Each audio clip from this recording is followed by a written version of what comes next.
Kambammettu CI autorickshaw തൊഴിലാളിയുടെ മുഖത്തടിച്ച സംഭവത്തിൽ വകുപ്പുതല അന്വേഷണം ഇഴയുന്നു. അടിയന്തര അന്വേഷണം നടത്തി റിപ്പോർട്ട് സമർപ്പിക്കാൻ ASPക്ക് നിർദ്ദേശം നൽകി ദിവസങ്ങൾ കഴിഞ്ഞിട്ടും റിപ്പോർട്ട് സമർപ്പിച്ചിട്ടില്ല.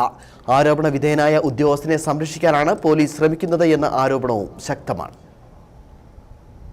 പുതുവത്സര രാത്രി 11ഓടെ കൂട്ടാറിൽ നടന്ന യുവാക്കളുടെ ആഘോഷ പരിപാടികൾക്കിടെ സ്ഥലത്തെത്തിയ കമ്പമെട്ട് സിഐ ഷമീർ ഖാനും സംഘവും നാട്ടുകാരോട് പിരിഞ്ഞു പോകണമെന്ന് ആവശ്യപ്പെട്ട് അസഭ്യം പറയുകയും യാതൊരുവിധ പ്രകോപനവും കൂടാതെ പിടിച്ചു തള്ളുകയും മുരളീധരന്റെ മുഖത്തടിക്കുകയുമായിരുന്നുവെന്നാണ് പരാതി. അടിയുടെ ആഘാതത്തിൽ മുൻനിരയിലെ ഒരു പല്ല് ഒടിയുകയും ചെയ്തു. ഇതേസമയം രാത്രിയിൽ വാഹനയാത്രികർക്ക് തടസ്സം സൃഷ്ടിച്ച് റോഡിൽ പടക്കം പൊട്ടിക്കുകയും ആഘോഷം നടത്തുകയും ചെയ്തതായി വാഹനയാത്രികർ പരാതിപ്പെട്ടിരുന്നെന്നും ഇതേ തുടർന്നാണ് തങ്ങൾ സ്ഥലത്തെത്തിയതെന്നുമാണ് പോലീസ് പറയുന്നത്. IG ഉൾപ്പെടെ ഉന്നത ഉദ്യോഗസ്ഥർക്കും കുടുംബം പരാതി നൽകിയിട്ടുണ്ട്. നടപടിയുണ്ടായില്ലെങ്കിൽ കോടതിയെ സമീപിക്കുമെന്നും പരിക്കേറ്റ മുരളീധരന്റെ ബന്ധുക്കൾ പറയുന്നു. ഇതേസമയം നാളെ റിപ്പോർട്ട് സമർപ്പിക്കുമെന്നാണ് ലഭ്യമായ വിവരം.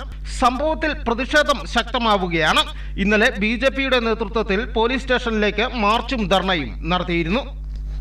News bureau, Udumbanchola.